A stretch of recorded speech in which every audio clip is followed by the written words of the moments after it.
आइए भक्तों, आज सुनते हैं भैया दूज की पौराणिक कथा। तो एक बार बोलिए प्रेम से यमराज देवता की जय, यमुना माता की जय। भैया दूज पर्व कार्तिक मास के कृष्ण पक्ष की द्वितीया तिथि को मनाया जाता है। इस दिन बहनें रोली एवं अक्षत से अपने भाई का तिलक करे, उसके उज्जवल भविष्य के लिए आशीष देती है।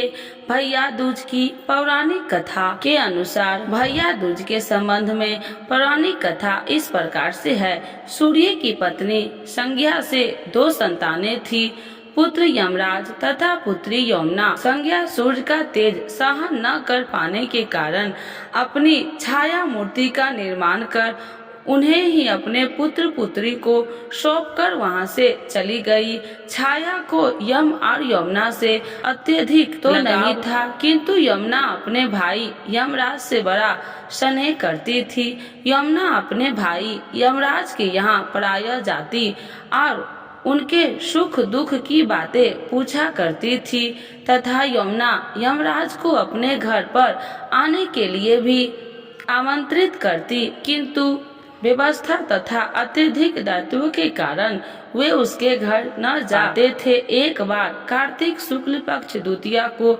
यमराज अपनी बहन यमुना के घर अचानक जा पहुँचे।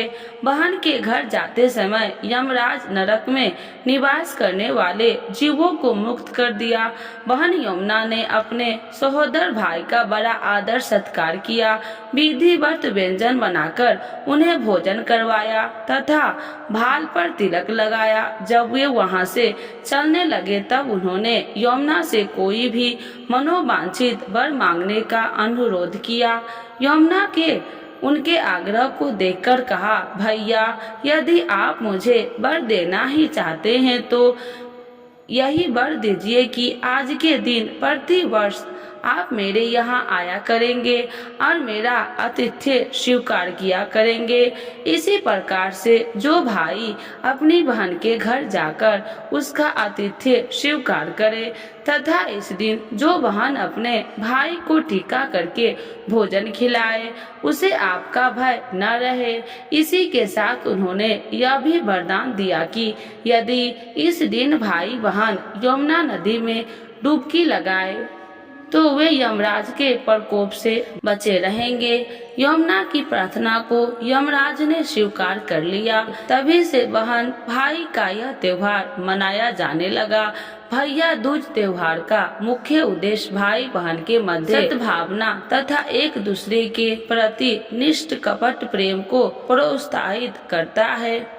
प्रेम है भैया दूज के दिन 5 दिनों तक चलने वाली दीपावली उत्सव का समापन भी हो जाता है। इस दिन अगर अपनी बहन न हो तो ममेरी, फुफेरी या मौसेरी बहन को उपहार देकर ईश्वर का आशीर्वाद प्राप्त कर सकते हैं। जो पुरुष यम द्वितीया को बहन के हाथ का खाना खाता है उसे धर्म, धन, अर्थ, आयुष और विधिवत प्रकार के सुख मिलते हैं। साथ ही यम द्वितीया के दिन शाम को घर में बत्ती जलाने से पहले घर के बाहर 4 बत्ती से युक्त दीपक जलाकर दीपदान करना भी फलदायी होता है। भैया दूज एवं रक्षा बंधन के बीच समानता व अंतर है। भैया दूज एवं रक्षा बंधन दोनों ही भाई व बहन के बीच मनाया जाने वाला पर्व है। दोनों में पूजा करने के नियम भी लगभग समान ही है। रक्षा बंधन में बहनें अपने भाई की कलाई पर रक्षा सूत्र बांधती है, जबकि भैया दूज के दिन माथे पर तिलक लगाती है। भैया दूज पर भाइयों का अपनी वैवाहित बहनों के घर जाकर तिलक लगवाते हैं, जबकि रक्षा बंधन के दिन बहनें अपने भाई के घर आकर राखी रक्षा सूत्र बांधती है।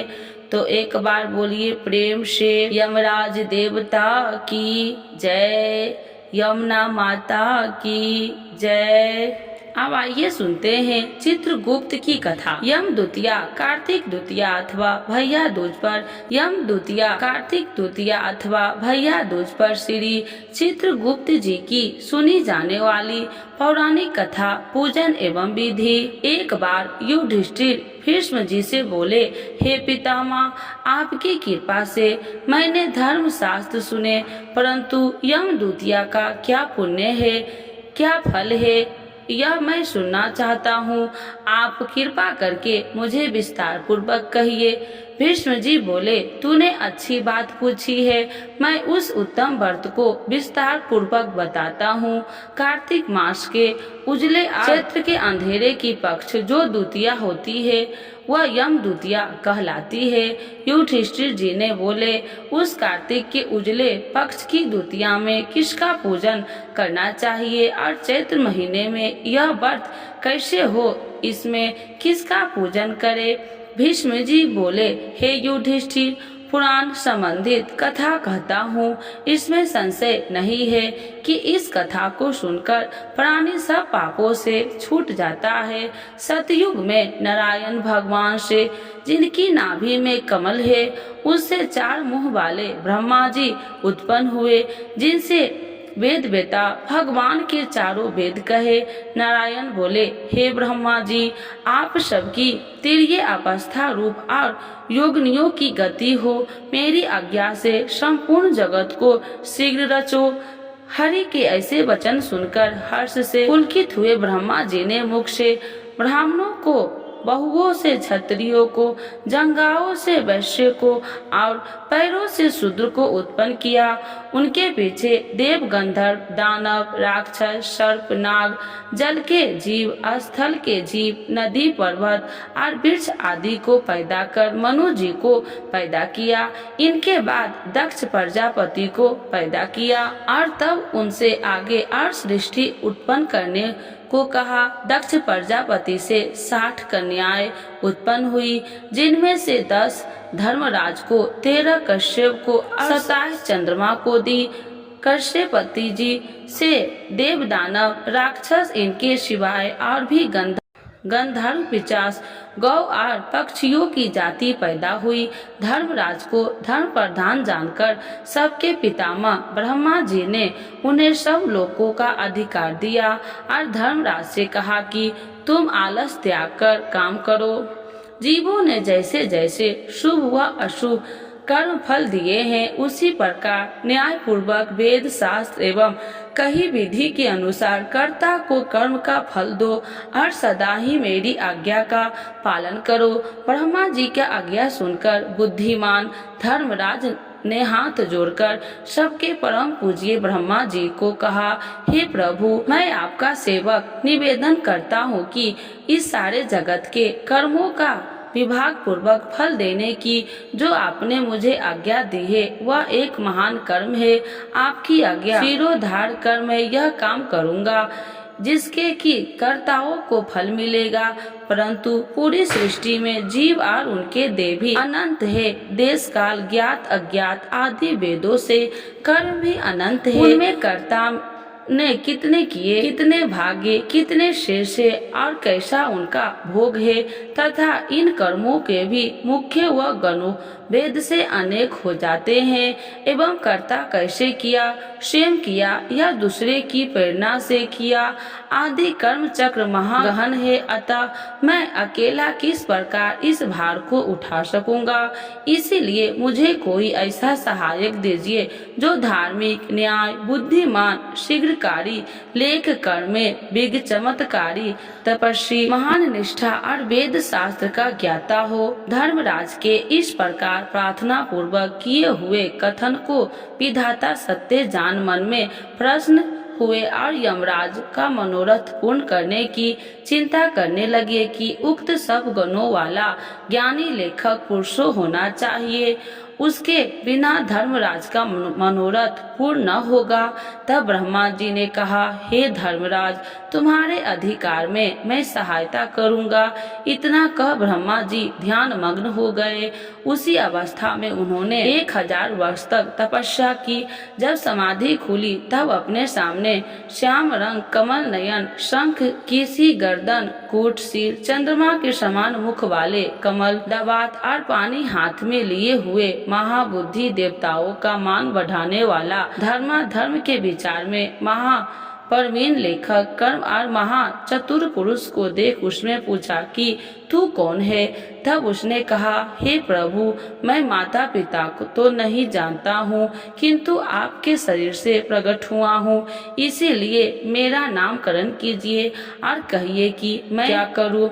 ब्रह्मा जी ने इस पुरुष के वचन सुन अपने हृदय से उत्पन्न हुए उस पुरुष को हंस कर कहा, तू मेरी काया से प्रकट हुआ है, इससे मेरी काया में तुम्हारी स्थिति है, इसीलिए तुम्हारा नाम कायस्थ चित्रगुप्त है। धर्मराज के पूर्व में प्राणियों के शुभाशुभ कर्म लिखने में उसका तू सखा बने, इसीलिए मेरी उत्पत्ति हुई है। ब्रह्मा जी ने चित्रगुप्त से यह कहकर धर्मराज से कहा, हे धर्मराज, यह उत्तम लेखक तुझको मैं दिया है, जो संसार में सब कर्म सूत्र की मर्यादा पालने के लिए। इतना कहकर ब्रह्मा जी अंतर ध्यान हो गए। फिर वह पुरुष चित्रगुप्त कोटि नगर को जाकर चंड प्रचंड ज्वालामुखी काली जी के पूजन में लग गया। उपवास कर उसने भक्ति के साथ चंडिका जी की भावना मन में की। उसने उत्तम माता से चित्र लगाकर ज्वालामुखी देवी का जप और स्तोत्र से भजन पूजन और उपासना इस प्रकार की, हे जगत को धारण करने वाली, तुमको नमस्कार है। महादेवी, तुमको नमस्कार है। स्वर्ग, मृत्यु, पाताल आदि लोकांतरों को रोशनी देने वाली, तुमको नमस्कार है। संध्या और रात्रि रूप भगवती, तुमको नमस्कार है। श्वेत वस्त्र धारण करने वाली सरस्वती, तुमको नमस्कार है। सतरज तमोगुण रूप वेदांगों को क्रांति देने वाली, हिमाचल पर्वत पर स्थापित आदि शक्ति चंडी देवी, तुमको नमस्कार है। उत्तम और न्यून गुणों से रहित वेद की प्रवृत्ति करने वाली, 33 कोटि देवताओं को प्रकट करने वाली, त्रिगुण रूप निर्गुण गुण रहित, गुणों से परे गुणों को देने वाली, त्रिनेत्र वाली, 3 प्रकार की मूर्ति वाली, साधकों को वर देने वाली, दैत्य का नाश करने वाली, इंद्रादि देवता को राज्य देने वाली, श्री हरि से पूजित देवी, हे चंडिके, आपका इंद्रादि देवता को जैसे वरदान देती है, वैसे ही मुझको वरदान दीजिए। मैंने लोकों के अधिकार के लिए आपकी स्तुति की है, इसमें संशय नहीं है। ऐसी स्तुति को सुन देवी ने चित्रगुप्त जी को वर दिया। देवी जी बोले, हे चित्रगुप्त, तूने मेरा आराधना पूजन किया, इससे मैंने आज तुमको वर दिया कि तू परोपकार में कुशल, अपने अधिकारों में सदा स्थिर और असंख्य वर्षों की आयु वाला होगा। यह वर देकर दुर्गा देवी जी अंतर ध्यान हो गई। उसके बाद चित्रगुप्त धर्मराज के साथ उनके स्थान पर गए और वे आराधना करने लगे। योग्य अपने आसन पर स्थिर हुए। उसी समय ऋषियों में उत्तम ऋषि सुशर्मा, जिसको संतान की चाहना थी, ने ब्रह्मा जी को आराधना किया। तब ब्रह्मा जी ने प्रसन्नता से उसकी इंद्रावती नाम की कन्या को पाकर चित्रगुप्त के साथ उसका विवाह किया। उस कन्या से चित्रगुप्त के 8 पुत्र उत्पन्न हुए, जिनका नाम ये है: चारु, सुचारु, चित्र, मतिमान, हिमवान, चित्रचारु, अरुण और 8वीं अतिनिंदिये। दूसरी जो मनु की कन्या दक्षिण चित्रगुप्त से विवाहित गई, उसके 4 पुत्र हुए। उनके भी नाम सुनो: भानु, विभानु, विश्वभानु और ये भानु। चित्रगुप्त के ये 12 पुत्र विख्यात थे, पृथ्वी तल पर विचरे। उनमें से चारु मधुराजी को गए और वहां रहने में मथुरा हुए। हे राजन, सुचारु गौर बंगले को गए। उसमें वे गौर हुए। चित्रभट नदी के पास के नगर को गए। इसमें वे भटनागर कहलाए। श्रीवास नागर के भानु बसे। इसमें वो श्रीवत्सय कहलाए। हिमवान अम्बा दुर्गा जी की आराधना कर अम्बा नगर में ठहरे। इसमें वह अमटस कहलाए। सखसेन नगर में अपनी भाया के साथ मतीवान गए। इसमें वो सूर्य ध्वज कहलाए और उनके स्थानों में बसे अनेक जाति कहलाए। उस समय पृथ्वी पर एक राजा जिसका नाम सौदास था सौराष्ट्र नगर में उत्पन्न हुआ। वह महा पापी, परायण, धन चुराने वाला, पराई स्त्रियों में सशक्त, महा अभिमानी, चुगलखोर और पाप कर्म करने वाला था। हे राजन, जन्म से लेकर सारी पुण्य पर्यंत उसने कुछ ही धर्म नहीं किया। किसी समय वह राजा अपनी सेना लेकर उस वन में जहाँ बहुत हिरण आदि जीव रहते थे शिकार खेलने गया। वहाँ उसने निरंतर व्रत करते हुए एक ब्राह्मण को देखा। वह ब्राह्मण चित्रगुप्त और यमराज जी का पूजन कर रहा था। यम द्वितीया का दिन था। राजा ने पूछा, यमराज आप क्या कर रहे हैं? ब्राह्मण ने यम द्वितीया का व्रत सुनाया। यह सुनकर राजा ने वहीं उस दिन कार्तिक के महीने में शुक्ल पक्ष की द्वितीया को धूप तथा दीपादि सामग्री में चित्रगुप्त जी के साथ धर्मराज जी का पूजन किया। व्रत करके उसके बाद वह अपने घर में आया। कुछ दिन पीछे उसके मन को विस्मरण हुआ और वह व्रत भूल गया। याद आने पर उसने फिर से व्रत किया। संयोगपरांत काल संयोग से वह राजा सौदास मर गया। यमदूतों ने उसे दृढ़ता से बांधकर यमराज जी के पास पहुंचाया। यमराज जी ने उस घबराते हुए मन वाले राजा को अपने दूतों से पीटते हुए देखा तो चित्रगुप्त जी से पूछा कि इस राजा ने क्या कर्म किया है। उस समय धर्मराज का वचन सुन चित्रगुप्त जी बोले, इसने बहुत ही दुष्कर्म किए हैं, परंतु देव योग से एक व्रत किया है जो कार्तिक के शुक्ल पक्ष में यम द्वितीया होती है। उस दिन आपका और मेरा गंध, चंदन, फूल आदि सामग्री से एक बार भोजन के नियम से और रात्रि में जागने से पूजन किया है।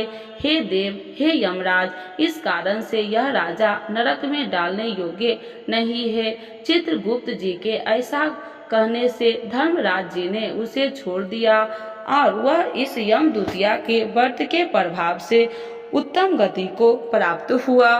ऐसा सुनकर राजा युधिष्ठिर भीष्म से बोले, हे पितामह, इस व्रत को मनुष्य को धर्मराज और चित्रगुप्त जी का पूजन कैसे करना चाहिए, सो मुझे कहिए।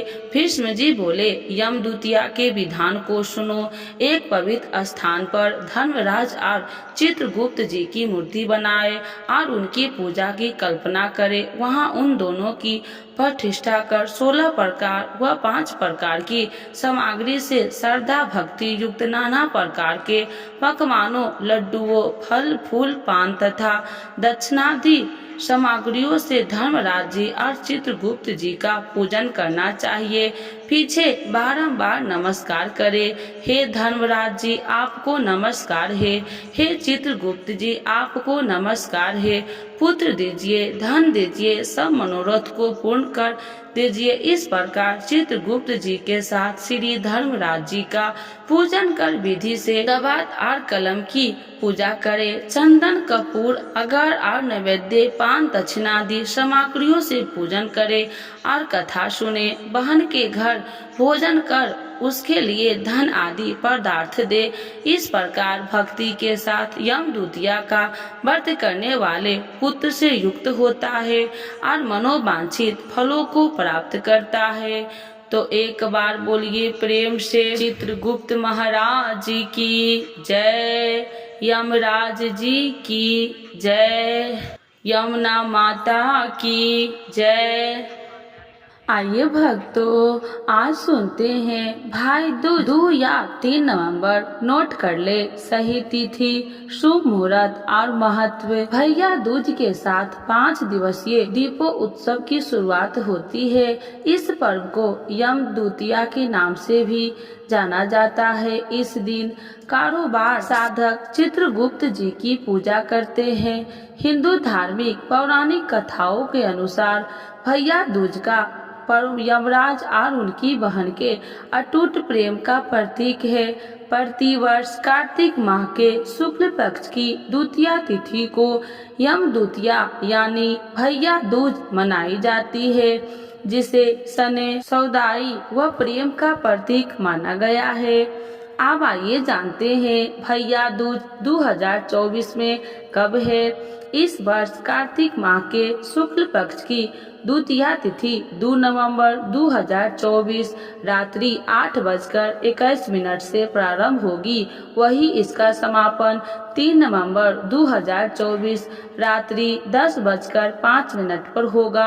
उदया तिथि को देखते हुए इस बार भैया दूज का पर्व 3 नवंबर 2024 रविवार के दिन मनाया जाएगा। वैदिक पंचांग के अनुसार भैया दूज मनाने के लिए तिलक करने का शुभ मुहूर्त 3 नवंबर 2024 दोपहर 1:10 पर प्रारंभ होगा। वही इसका समापन दोपहर 3:22 पर होगा।